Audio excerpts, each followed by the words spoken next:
Les agradezco por su presencia y, sobre todo, me encantaría agradecer a la Fundación Jiménez Abad que me haya vuelto a invitar. La verdad es que llevo viniendo desde hace tantos años que ya no puedo sino entenderla como mi propia casa.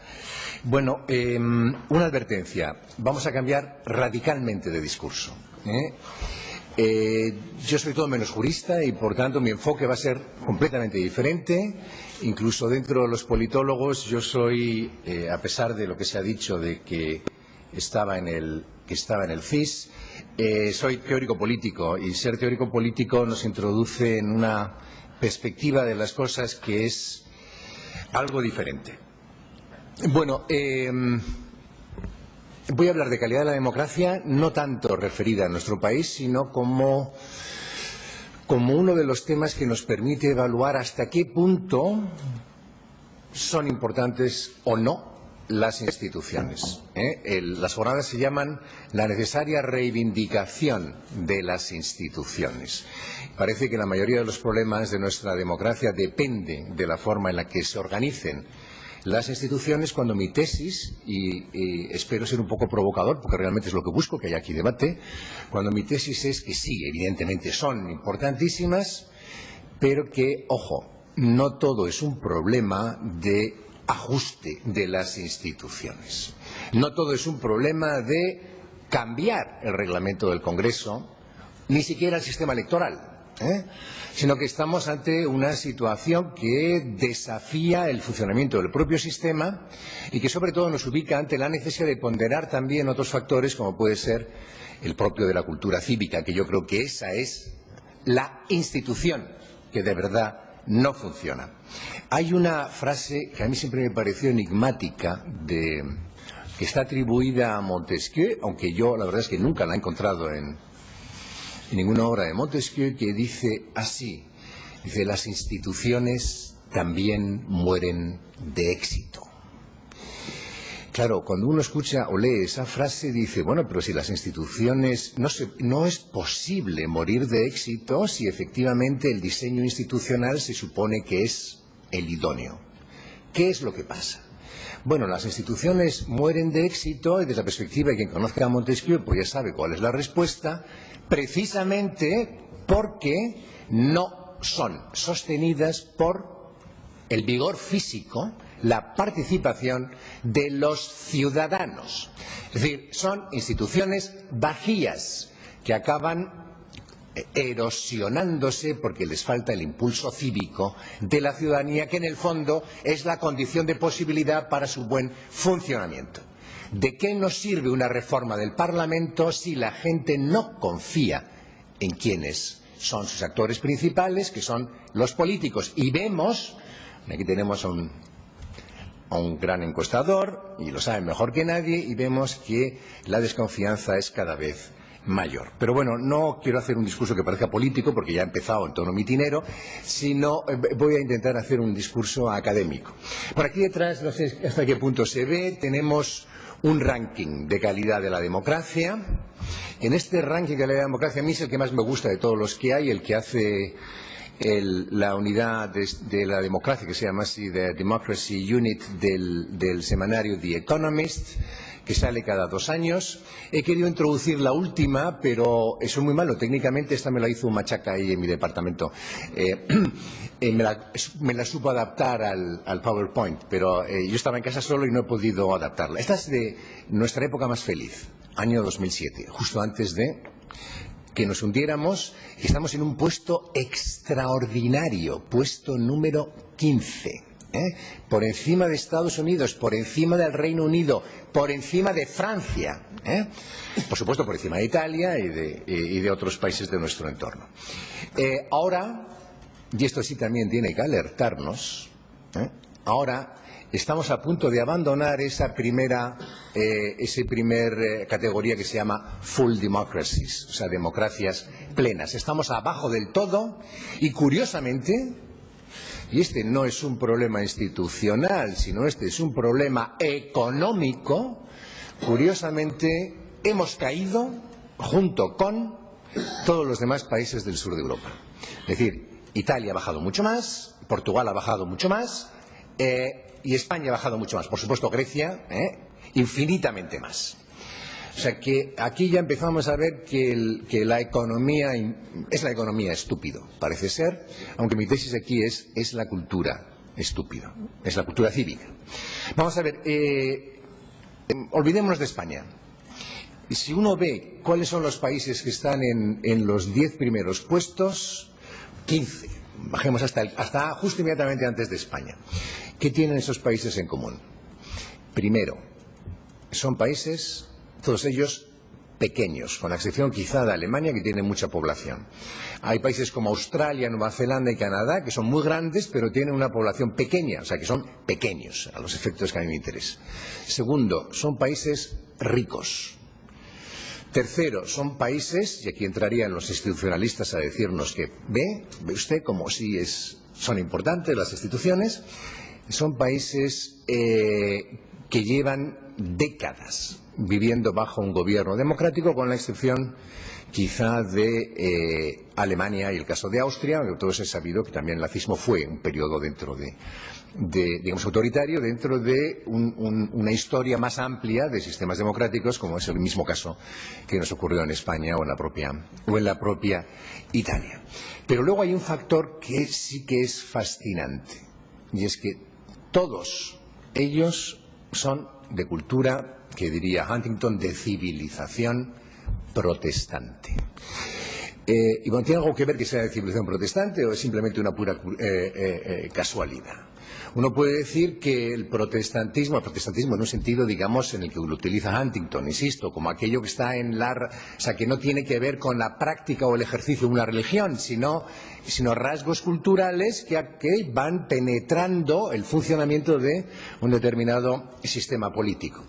Bueno, lo que nos encontramos con que, bueno, pues este protestantismo es muy posible que influyera sobre el éxito económico de estos países y que, por tanto, al final es la economía la que acaba condicionando el funcionamiento, aunque tenga una base también, y eso yo creo que nadie lo duda, en esta interpretación weberiana, ¿no?, del origen del capitalismo a partir del protestantismo. Pero yo favorecería otra tesis, y la tesis que yo favorecería es que el protestantismo favorece algo que es muy importante para el funcionamiento del sistema democrático. Es más, que los sistemas de democracia liberal son como son, precisamente porque comparten muchas de las ideas del protestantismo, que también se puede decir que están en el catolicismo, pero que han sido interpretadas de una manera diferente, que es la responsabilidad individual. O sea, la forma a través de la cual, digamos, dentro de la tradición del protestantismo uno se libra o no de los pecados, indudablemente, pues no es igual que la católica, aunque teóricamente también está el propósito de enmienda, etcétera.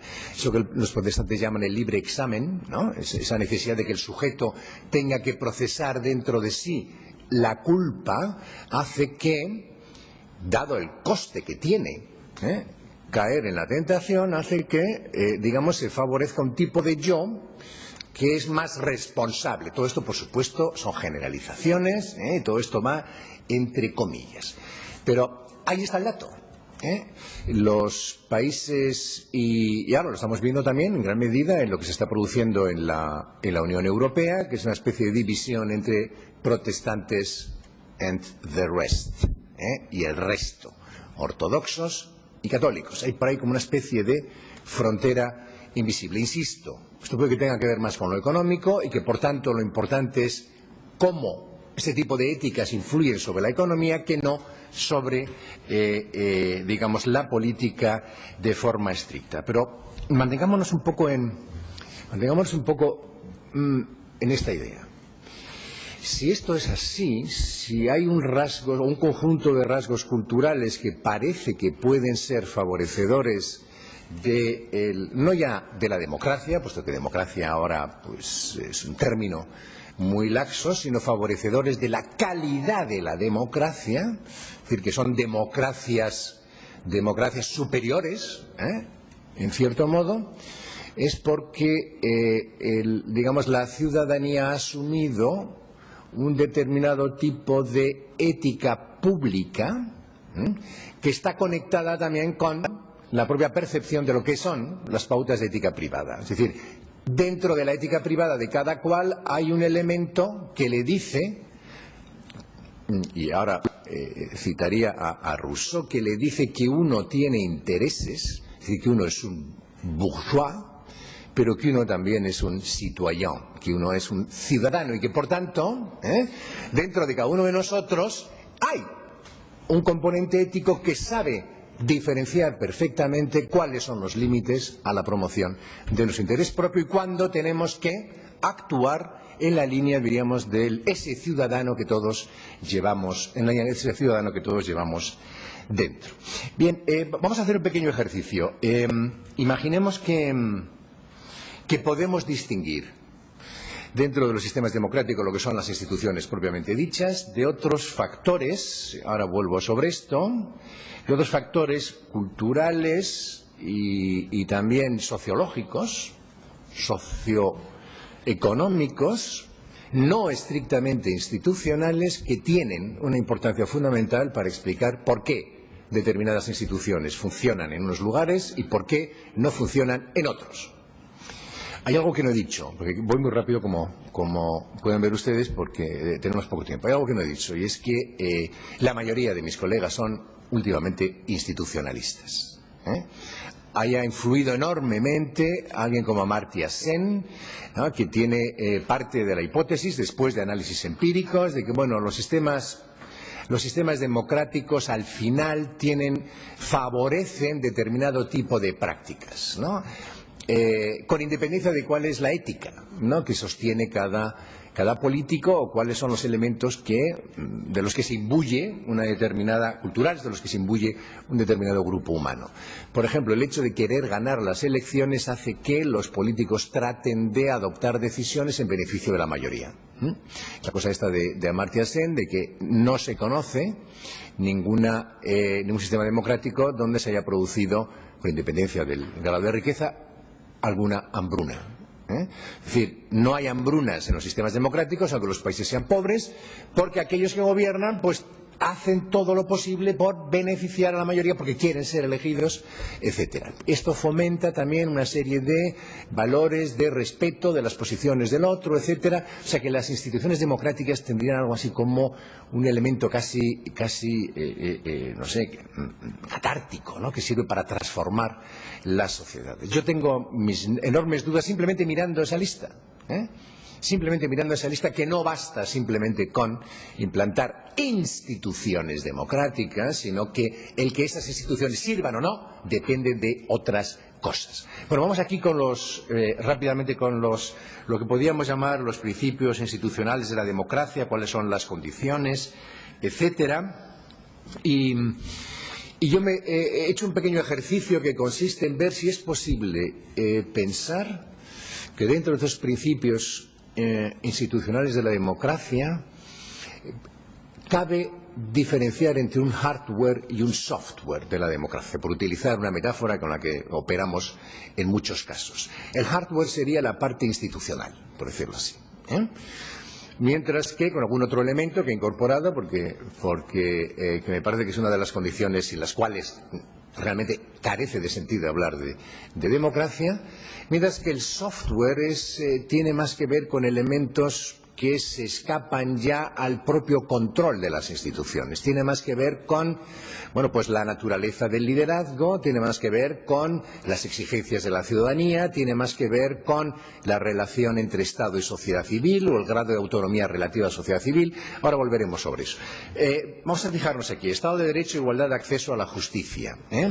Garantía de derechos humanos y civiles, elecciones libres e imparciales, libertad de expresión, prensa y medios de comunicación.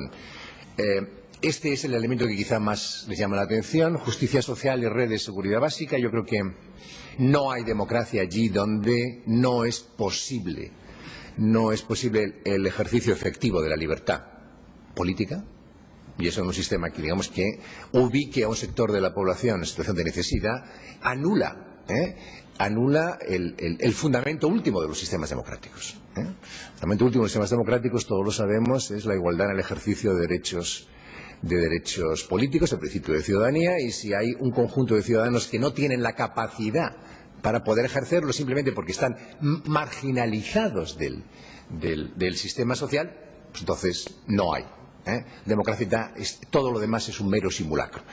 Por eso lo pongo ahí. Bueno, este es un tema importante, afianzamiento de los derechos de propiedad y libertad económica. Todo esto es discutible.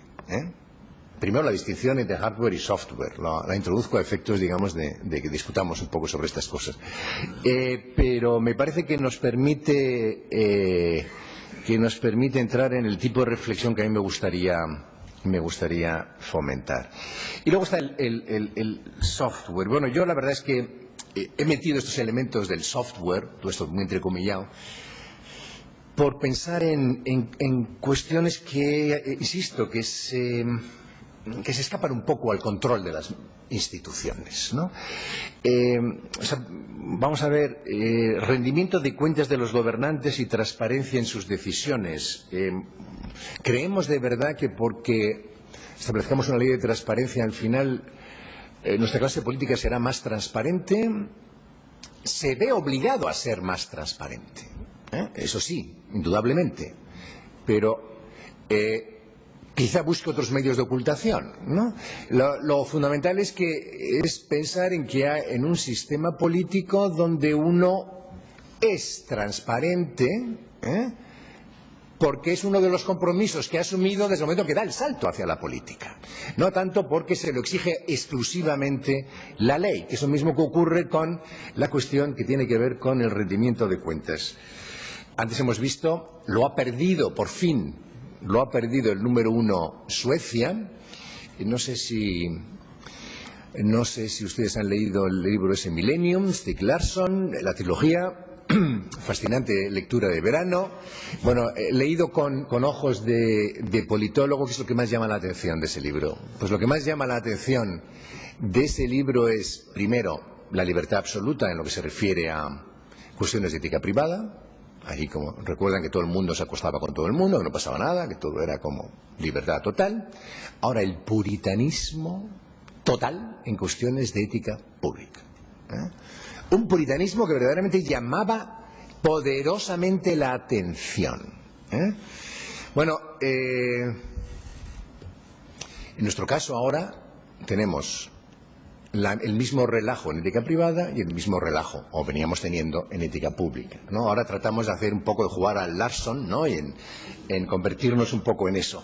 Pero efectivamente quien da ese paso porque en una sociedad además con muchas otras oportunidades donde la política es para hacer cosas, ¿no? Y porque alguien tiene auténticamente convicciones, no es una profesión en la que uno, que es lo que antes, a lo que aludía el profesor Rubio antes, en la que uno, pues bueno, se incorpora a una empresa y claro, cuando se incorpora a una empresa es de por vida. Entonces, bueno, pues ahora estoy de manager en esta sección, luego acabaré de manager en otra sección diferente, pero sé que ya de aquí no salgo, ¿no?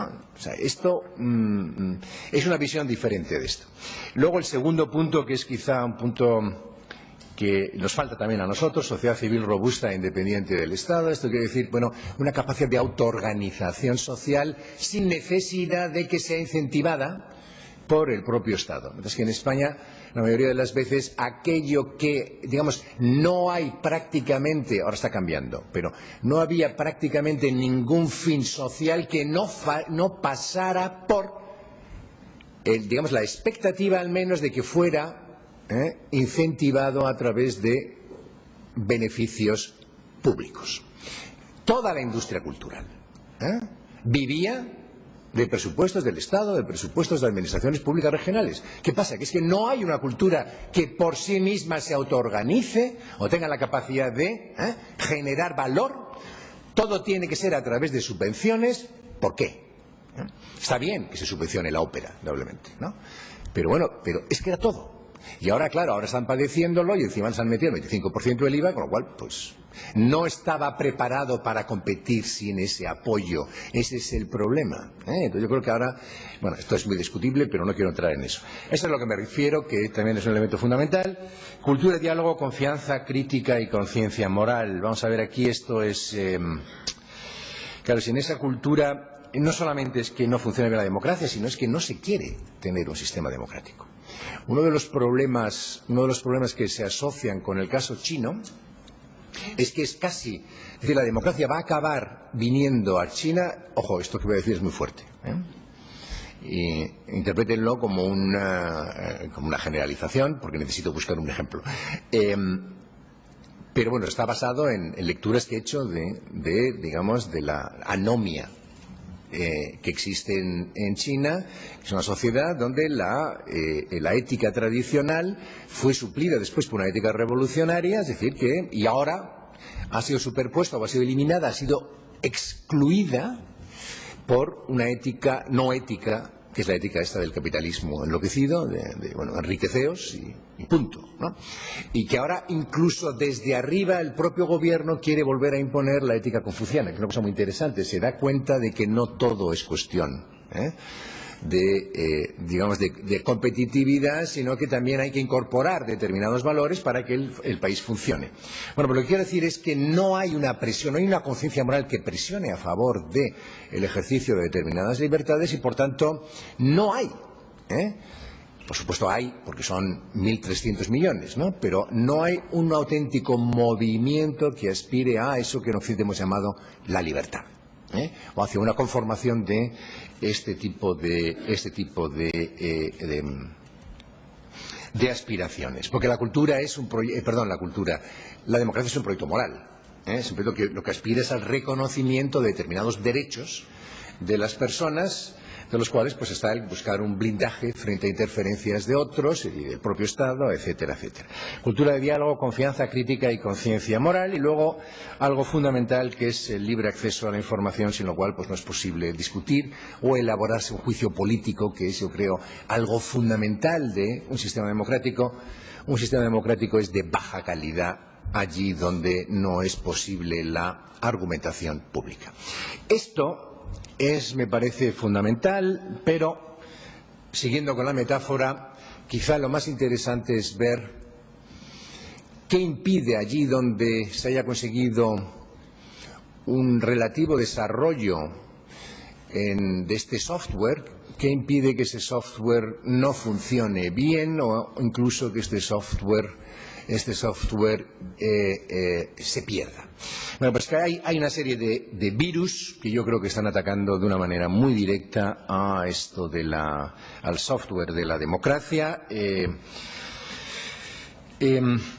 No tengo tiempo para poder desarrollarlos, es muy esquemáticamente, son algunos, podemos pensar en algunos más. El primero es que, la política, como decía antes, pues no puede, la política democrática sobrevive mal allí donde no es factible la argumentación pública, y uno de los factores que impide la argumentación pública es precisamente que la mayoría de las decisiones políticas se presentan como decisiones prácticamente necesarias, o bien porque nos la impone un tercero, en este caso la Unión Europea, como venimos hablando antes, los mercados, entre comillas, o simplemente cuestiones de tipo técnico.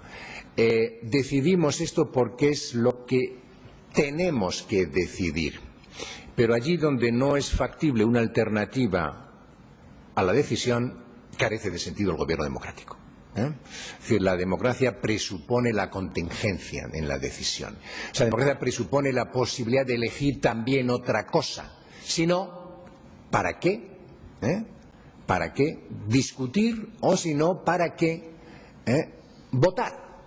Yo creo que la complejidad de la política, y esto es indudable, ha hecho que haya sectores cada vez más amplios donde no prevalece este elemento de la contingencia, es decir, que la decisión pueda ser también otra, sino lo que funciona fundamentalmente son decisiones que se presentan al menos bajo el ropaje de la única decisión necesaria, que lo dice además continuamente nuestro presidente del Gobierno, por otra parte. El segundo problema, esto nos puede dar para todo, pero bueno. Segundo problema, ya se ha hablado aquí, la crisis de los partidos políticos, la oligarquización, el corporativismo. Este es un problema dificilísimo. Yo firmé el manifiesto que sacaron ayer, me parece, o publicaron, de la apertura de los partidos, pero ojo, aquí hay es que los partidos es muy complicado. es un tema muy complicado, pero es un tema donde, claro, donde hay que buscar el punto idóneo entre apertura y clausura. Si los partidos se abren en exceso a los ciudadanos, dejan de tener sentido como partidos, porque en definitiva son una parte. Y dejan de tener sentido como organización. Una organización no puede sobrevivir si no puede dar cuenta de sí mismo, ad intra, si no se enclaustra respecto de un entorno. Con lo cual, un mínimo de clausura hay que presuponer a un partido para que pueda serlo, igual que a cualquier otra organización.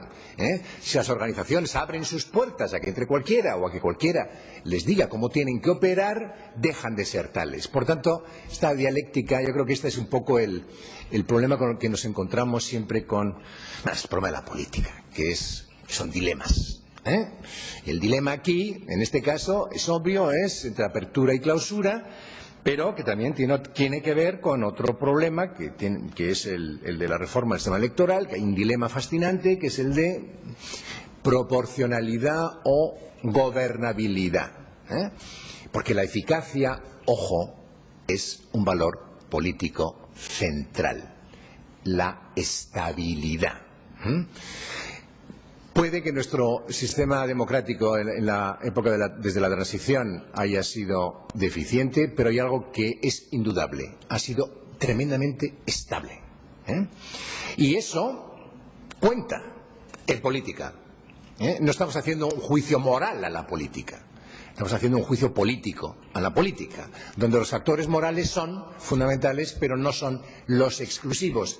Y la política se destruye desde el momento en que tratamos de romper con esa naturaleza dilemática que la caracteriza, que es saber siempre dónde o entre qué dilemas estamos jugando. Tercer punto, eso tiene que ver ya con, sí, la cultura política de una manera más explícita. Apatía y alienación de la política, crisis de lo público, ha prevalecido el bourgeois sobre el citoyen, eso está muy claro.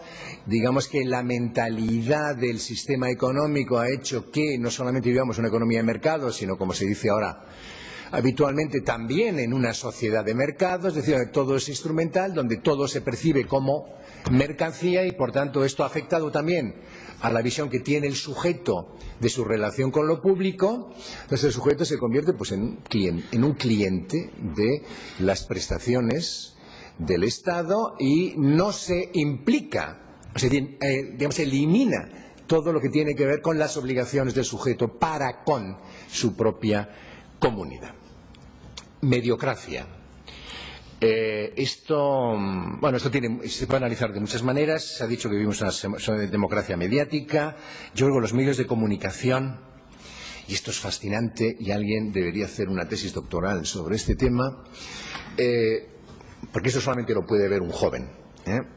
Un joven muy joven, es decir, porque nosotros también somos jóvenes, evidentemente. Mediocracia, pues. Vamos a ver, el problema es que la democracia liberal ha entrado en crisis. Yo creo que hay una crisis evidente de democracia liberal, no solamente en España. Los datos con los que ha comenzado hoy el profesor Rubio Llorente, yo creo que hablan por sí mismos. Ha coincidido con la crisis de los medios de comunicación tradicional. ¿Es casualidad o no?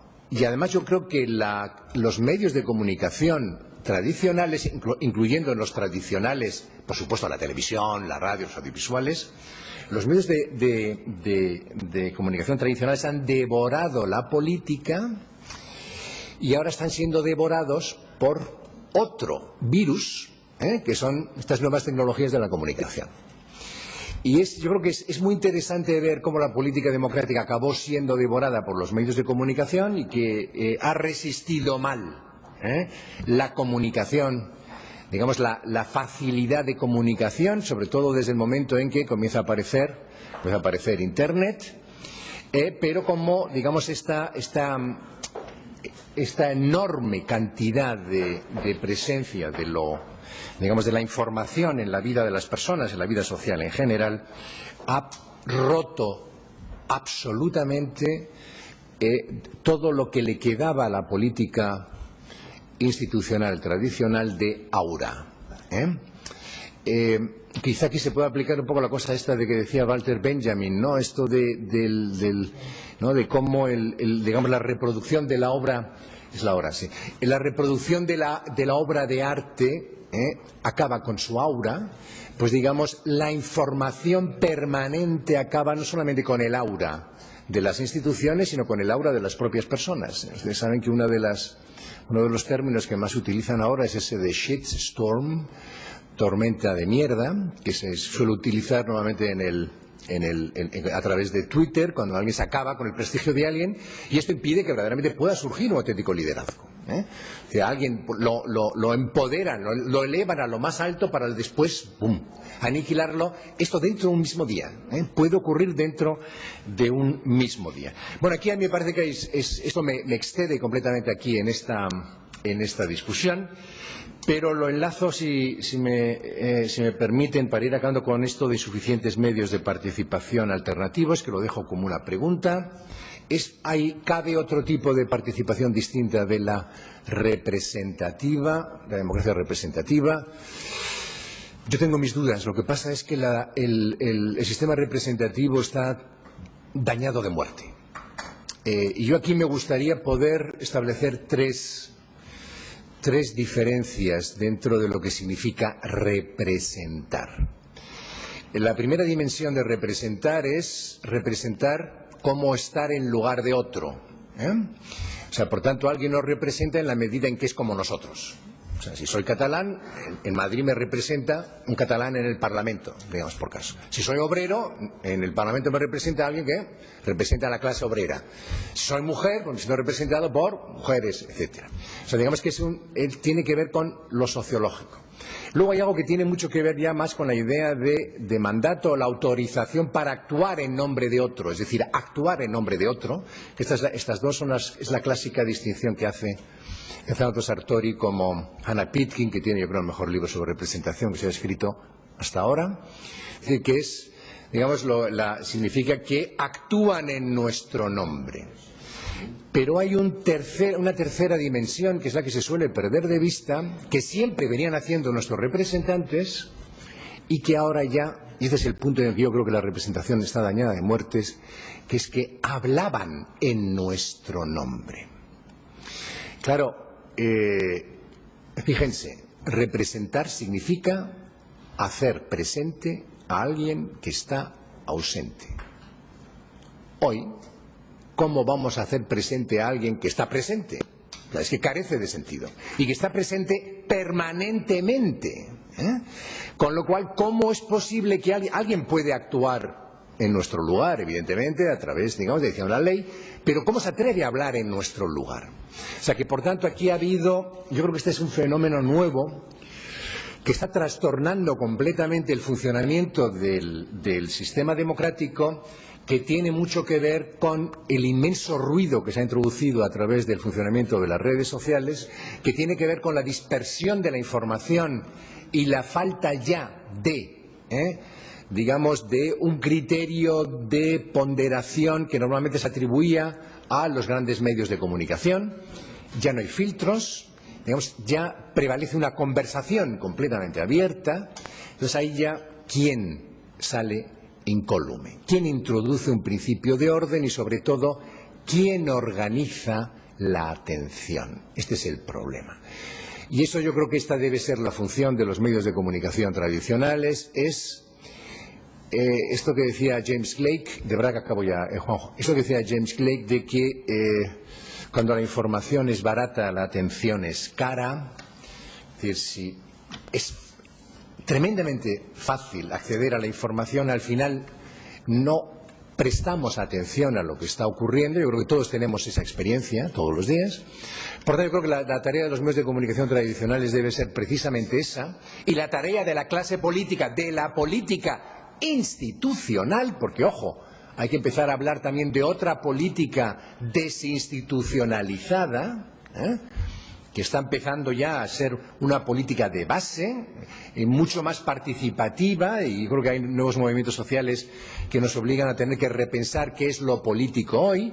Yo creo que la política institucionalizada lo que tiene que hacer también es objetivar cuál es la agenda fundamental de lo político que exige una decisión vinculante colectivamente, por volver un poco a la definición clásica. Y hay por supuesto, en cada uno de los niveles del Estado. De modo que permita una discusión institucional más allá del ruido o de las voces que están en otros espacios de lo político y sobre todo en este espacio desespacializado de lo virtual. Yo creo que ahí es donde nos enfrentamos ante uno de los grandes desafíos, porque es lo que realmente está acabando con todo. Era de esperar. Va a acabar con una frase del viejo Marx, eso de la base material condiciona la forma de ver el mundo. Nos han cambiado la base material con una revolución industrial nueva, es esta la revolución de la comunicación, y por tanto nuestra forma de ver el mundo tiene que cambiar radicalmente. Lo que estamos haciendo es ver el mundo de lo político ahora a través de instituciones que se correspondían, con otra base material.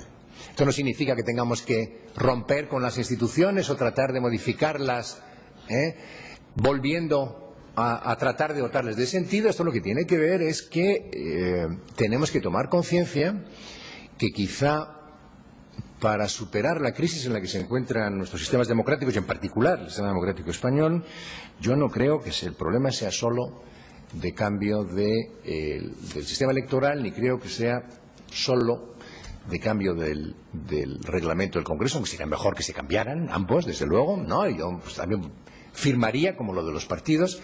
Yo creo que necesitamos una toma de conciencia más profunda de cuáles son los elementos que están en crisis y por qué están en crisis. Y me parece que la generación de politólogos que viene detrás de mí, en la que quizá igual yo hasta me puedo colar, pues tenemos una tarea inmensa para hacer. Muchas gracias.